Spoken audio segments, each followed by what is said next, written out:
जय हिंद। आज के इस वीडियो में हम बात करेंगे उत्सर्जन तंत्र। बायोलॉजी के एक बहुत ही इंपॉर्टेंट टॉपिक उत्सर्जन तंत्र के बारे में जानेंगे। तो ठीक है, सबसे पहले हम समझते हैं कि उत्सर्जन की घटना हमारे शरीर में ज़रूरी क्यों होती है।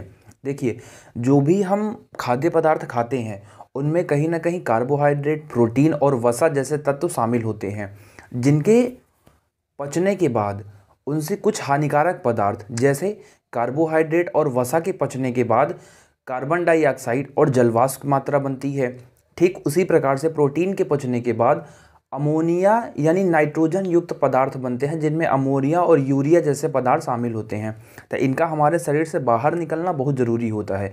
तो सबसे पहले हम देखेंगे कि उत्सर्जन क्या है, कैसे ज़रूरी है, पूरा अच्छे से डिस्कस करेंगे। तो आइए देखते हैं कि उत्सर्जन तंत्र क्या है।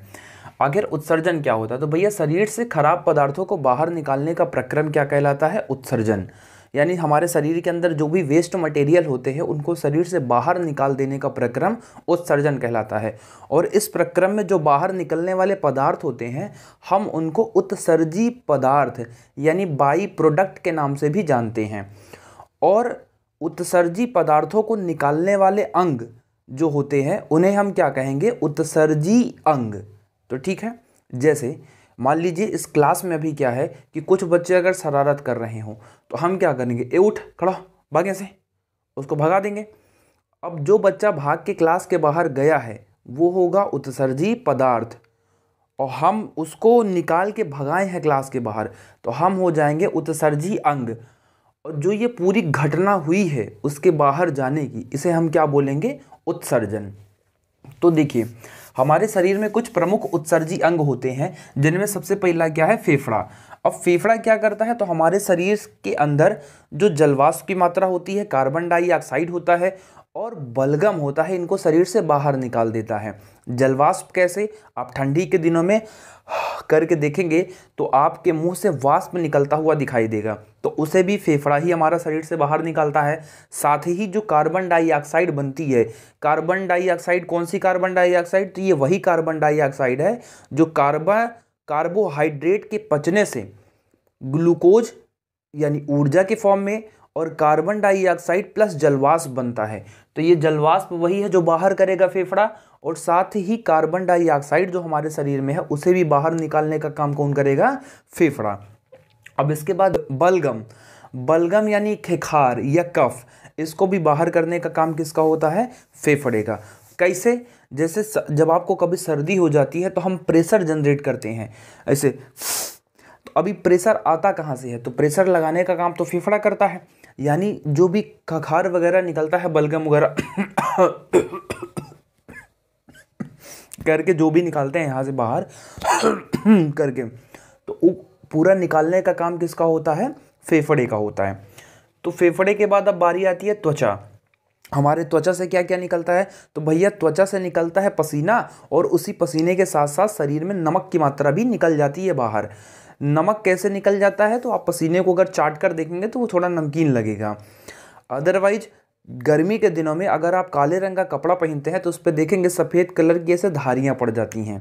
अब पसीना जो होता है गर्मी के दिनों में ज़्यादा निकलता है, इसलिए गर्मी के दिनों में हमें कम बार पेशाब जाना पड़ता है। पर ठंडी के दिनों में क्या होता है? शरीर से पसीना नहीं निकलता है, और पसीना ना निकलने की वजह से हम थोड़ा सा भी पानी पीते हैं तो हमें ज़्यादा बार पेशाब जाना पड़ता है। तनिको पिए और सीधा चले जाएंगे, थोड़ा सा भी पिए और सीधा चले जाएंगे। ठीक है, तो स्टूडेंट लोग भी बड़ी गड़बड़ी करते हैं। पढ़ते टाइम एक दो पानी का बोतल रख लेंगे अपने पास और फ़ोन रख लेंगे, उसके बाद वो पढ़ाई करना स्टार्ट करेंगे, और जैसे ही पढ़ेंगे दूगो पन्ना पलटेंगे, उसके बाद सीधा धड़ाक से एक बार पानी पी लेंगे। तो इससे होगा क्या? अब पानी पिएंगे तो डिस्टर्बेंस होगा, वो प्रेशर क्रिएट करेगा, ठंडी के समय में आप उठ के जाएंगे और फिर वापस आएंगे तो डिस्ट्रैक्शन की वजह से आप पढ़ ही नहीं पाएंगे। देखिए, पढ़ते टाइम इन सभी चीज़ों को अपने पास दूर हटा के रखिए, वरना ये सब चौपट कर देंगे। एक तो पानी की बोतल आप दूर रखिए अपने से, दूसरा फ़ोन। अब ऑनलाइन स्टडी कर रहे हैं, अगर यूट्यूब से पढ़ रहे हैं हमारे इस चैनल स्टडी मिशन से, तो भैया आप फ़ोन को क्या कीजिए? अपना नोटिफिकेशन ऑफ करके रख दीजिए। उसमें आपकी प्रियतमा या प्रियतम का नोटिफिकेशन नहीं आना चाहिए कि क्या कर रहे हो। अगर ऐसा है तो सीधा उसको ब्लॉक मारिए, सीधा यहाँ पे फोकस के साथ स्टडी कीजिए। ठीक है, और अगला होता है तैलीय पदार्थ सीबम, यानी सीबम के साथ थोड़ा बहुत मात्रा में हमारे शरीर से तैलीय पदार्थ भी निकल जाता है। सुबह सुबह आप उठ के देखेंगे तो इधर पूरा एकदम पचर पचर हुआ रहेगा, इधर पूरा नाक के आसपास या मुंह के आसपास तक तेल एकदम बढ़िया से निकला रहेगा, ठीक है। जिसके ज़्यादा निकलता है वही बोलता है उसकी स्किन कैसी है, ऑयली, और जिसका नहीं निकलता उसका क्या होता है, ड्राई स्किन। तो भैया ज़्यादा निकला तो ऑयली और कम निकला तो ड्राई। फिर अगला आता है हमारा बड़ी आंत। अभी बड़ी आंत क्या करता है, तो ये अनपचे भोजन को हमारे शरीर से बाहर निकाल देता है। अनपचा भोजन जो काइल के फॉर्म में होता है, ये आपको पाचन तंत्र वाले वीडियो में मैंने बता दिया था, उसका लिंक डिस्क्रिप्शन में है, आप लोग एक बार जरूर उसे देख लीजिएगा। अनपचा भोजन काइल के फॉर्म में होता है तो उसे निकालने का काम कौन करता है, कहीं ना कहीं बड़ी आंत, ठीक है। बड़ी आंत यानी इंटेस्टाइन। फिर अगला आता है हमारा यकृत यानी लीवर। लीवर मतलब जिगर, कहते हैं ना तुम मेरे जिगर के टुकड़े हो। अब किसी को ऐसा कहते हुए सुने हैं कि you are a part of my liver, या तुम हमारे यकृत के टुकड़े हो। और कोई ऐसा बोलेगा तो दा ससुरा पगला गया कहा, हम तुम्हारे लीवर के टुकड़े हैं। तो ज़्यादा शब्दों का भी बड़ा महत्व होता है। अगर कोई ऐसे बोल दे कि हम आपके यकृत के टुकड़े हैं तो वो कितना अजीब टाइप लगेगा, सोचिए। यहाँ देखते हैं अभी लीवर क्या करता है, हमारे शरीर में एक बहुत ही खतरनाक पदार्थ बनता है अमोनिया। उस अमोनिया को शरीर से बाहर निकालने का काम कौन करता है, बाहर निकालने का काम तो किडनी करेगा, लेकिन उस अमोनिया को यूरिया में, यूरिया कम खतरनाक होता है तो उस अमोनिया को बदल देता है यूरिया में, और बदलने वाला कौन होता है, यकृत, ठीक है। अब ये अमोनिया को जब यूरिया में बदलता है तो ये पूरा परमानेंट नहीं बदल पाता, ये कुछ ही समय के लिए इसको बदलता है। यानी अगर ज़्यादा देर तक हम अपना पेशाब को रोक के रखेंगे तो लगभग 7 से 8 घंटे तक, तो वो वापस से बदलने लगेगा इसी अमोनिया में, और भयानक मात्रा में जलन के साथ निकलने वाले पेशाब में अत्यंत दुर्गंध भी होगी। अब ये लीवर करता क्या है, अमोनिया को यूरिया में बदल के दे देता है किडनी को। किडनी क्या करती है उसे, यानी उस पेशाब या यूरिन का उत्सर्जन कर देती है हमारे शरीर के बाहर, ठीक है। अब यहाँ पे हमने इतने प्रकार के पढ़ा, यहाँ मेन हम पढ़ने वाले हैं किडनी। किडनी को हम लोग मुख्य उत्सर्जी अंग के नाम से भी जानते हैं। तो आज हम बात करने वाले हैं यहाँ पर किडनी में, जो कि हमारे लिए इंपॉर्टेंट टॉपिक है, ठीक है। अब देखिए किडनी के बारे में अगर देखेंगे तो किडनी को हम लोग वृक्क या गुर्दा कहते हैं। यह शरीर का क्या है, मुख्य उत्सर्जी अंग। और किडनी करता क्या है, तो यह रक्त को छानने का काम करता है, सिर्फ और सिर्फ उसे छानता है। यानी रक्त के अंदर जो भी गंदगी होती है, जो वेस्ट मटेरियल होते हैं, जो बाई प्रोडक्ट होते हैं, उनको छान करके वो अलग कर देता है। अब रक्त को सिर्फ छानता है, ना कि उसका शुद्धिकरण करता है। शुद्धिकरण करने का काम होता है फेफड़े का। रक्त को छानने का काम किडनी करता है, पर शुद्धिकरण करता है उसको फेफड़ा। शुद्धिकरण का मतलब क्या होता है कि रक्त के अंदर ऑक्सीजन मिलाना, वह प्रक्रिया कहलाती है शुद्धिकरण। तो ऑक्सीजन मिलाने का काम करता है फेफड़ा यानी लंग्स, इसलिए रक्त का शुद्धिकरण अगर पूछे तो फेफड़ा, और अगर छानने का काम करे, फिल्ट्रेशन का काम कहे, फिल्टर करने का काम, तो कौन करती है, किडनी, ठीक है। अब किडनी अगला क्या करता है, तो यूरिन का निर्माण करता है और उसे शरीर से बाहर निकालने में भी मदद करता है। साथ ही यह हमारे शरीर के पीएच को नियंत्रित करता है। पीएच का मतलब हमारे शरीर के अंदर एसिड और बेस की मात्रा को नियंत्रित करने का काम किसका होता है, किडनी का। देखिए हमारे शरीर के अंदर जितने भी लिक्विड वाले पदार्थ होते हैं उनका समन्वय स्थापित करने का काम किसका होता है, किडनी का। जैसे हम लोग कभी अगर ज़्यादा दवा वगैरह खा लेते हैं तो जितनी दवा हमारे शरीर को रिक्वायरमेंट होती है वो तो सब ले लेगा, और किडनी सबसे पूछेगा का हो कि वो और के चाहिए, जकरा जकरा चाहिए ले ला। और उसके बाद जो बची हुई दवाइयाँ होती हैं उनको क्या करता है, मूत्र के रास्ते शरीर से बाहर निकाल देता है। इसीलिए जब दवा वगैरह हम खाते हैं तो हमारा यूरिन जो होता है वो पीले रंग का होता है। हालांकि यूरिन का पीला रंग यूरोक्रोम की वजह से होता है, वो हम आगे डिस्कस करेंगे, ठीक है। और अगला क्या होता है, तो किडनी जहर के प्रभाव को भी थोड़ी मात्रा में निष्क्रिय कर देता है।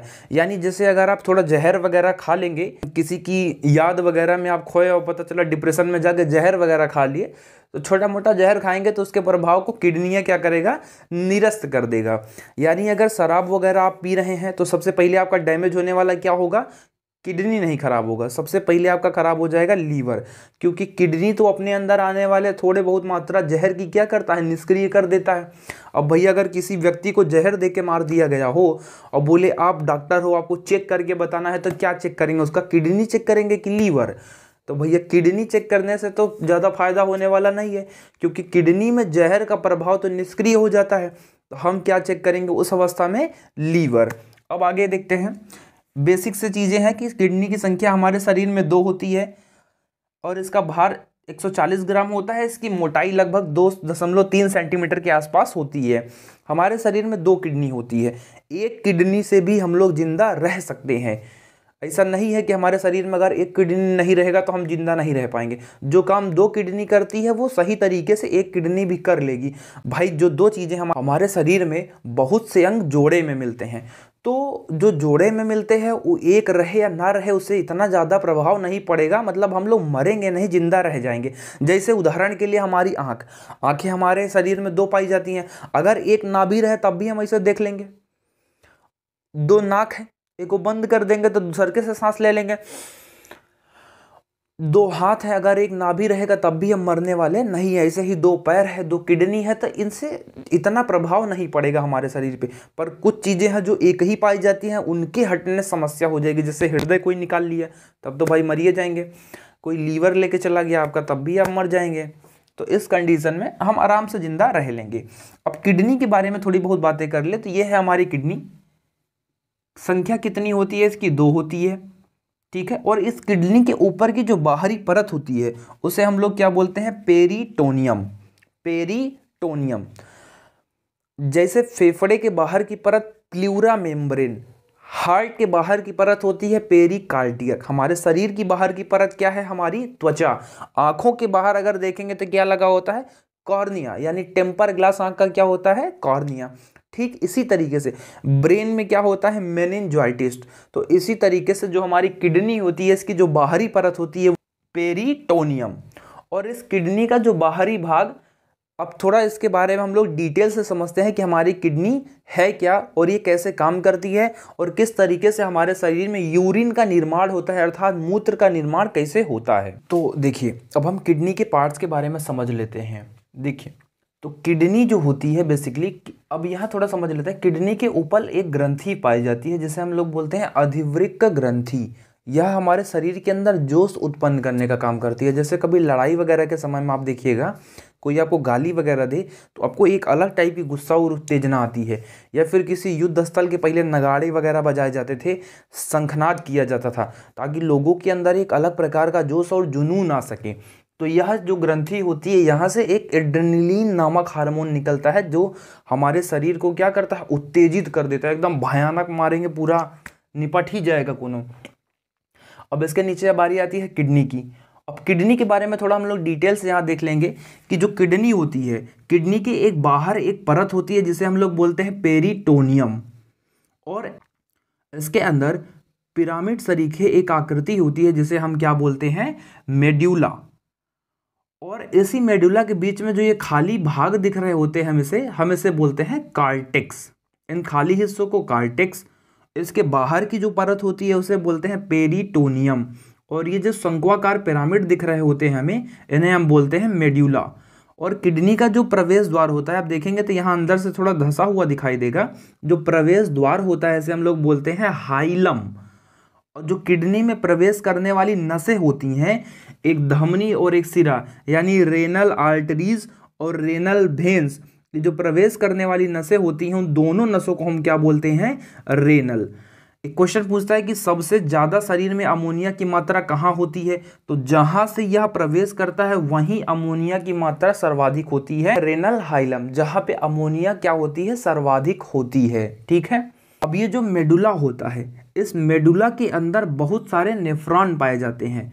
उन नेफ्रॉन को हम लोग क्या कहते हैं, किडनी की संरचनात्मक या क्रियात्मक इकाई भी हम कहते हैं।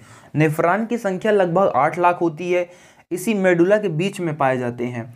नेफ्रॉन की संख्या लगभग 8 लाख होती है और इसका अध्ययन करने वाले को जिस विज्ञान के अंतर्गत किया जाता है उसे हम बोलते हैं नेफ्रोलॉजी। और इसका अध्ययन करने वाला जो डॉक्टर होगा उसे हम क्या बोलेंगे, नेफ्रोलॉजिस्ट। इसके जो आंतरिक भाग मेडुला होता है, मेडुला के अंदर बहुत सारी मात्रा में नेफ्रॉन पाए जाते हैं। और ये नेफ्रॉन क्या होते हैं?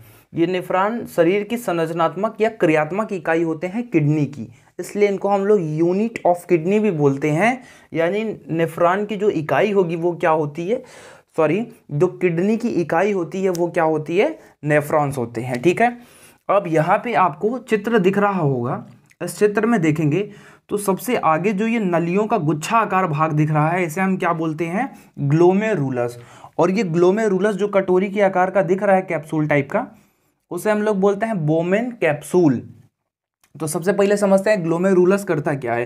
तो ये ग्लोमेरुलस हमारे शरीर में आ रही अशुद्धियों को रक्त के कणों से छानने का काम करता है, सारी गंदगी को छान के बाहर निकाल लेता है। और इसकी खराबी ये होती है, इतना गधा होता है कि इसको ये भी नहीं पता होता है सारा का सारा अच्छा चीज़ भी छान के बाहर निकाल लेता है। अब बाहर निकाल लेता है, उसी घटना को हम लोग बोलते हैं निस्पंदन, यानी अल्ट्रा फिल्ट्रेशन का काम कौन करता है, ग्लोमेरुलस। रक्त के कणों को छान लेता है और शुद्ध रक्त को वहीं से वापस कर देता है। अब इसके बाद होता है क्या है, जो अच्छी चीज़ों को भी उसमें से निकाल लिया है, जैसे जो हमारे अंदर ग्लूकोज, एमिनो एसिड वगैरह आ रहे होते हैं, खनिज लवण के पदार्थ वगैरह, उनको भी छान के अलग कर देता है। तो उनको ब्लड में मिलाना जरूरी है। तो उसके आगे जब बढ़ता है तो ये बोमेन संपुट क्या करता है, जो आवश्यक पदार्थों को छान दिया है, कहता अरे गधा कहीं का, तुम अच्छा चीज भी छान के सब बाहर कर दिए हो, इसलिए ये क्या करता है, उन चीजों को पुनः अवशोषित करता है। बोमेन संपुट आवश्यक पदार्थों को पुनः अवशोषित करता है और साथ ही वहां से यूरिया को अलग करके नीचे भेजता है। और यूरिया इस नलिकाकार भाग से होते हुए संग्राहक नलिका में जाके स्टोर हो जाती है। फिर उसके द्वारा किडनी में जो मूत्र वाहिनी है, उस मूत्र वाहिनी से होती हुई मूत्राशय में जाके स्टोर हो जाती है। मूत्राशय की क्षमता लगभग आधा लीटर होती है, जो समय समय पर हमारे शरीर में प्रेशर क्रिएट होने के बाद बाहर निकाल दिया जाता है। तो ये पूरी प्रक्रिया है कि वृक्क में मूत्र निर्माण किस तरीके से होता है, क्या होता है, कितने भाग होते हैं किडनी वगैरह के, इतनी चीज़ें हम अच्छे से समझ गए। उम्मीद है वीडियो आपको अच्छी लगी होगी। मिलते हैं नेक्स्ट वीडियो में, तब तक के लिए जय हिंद।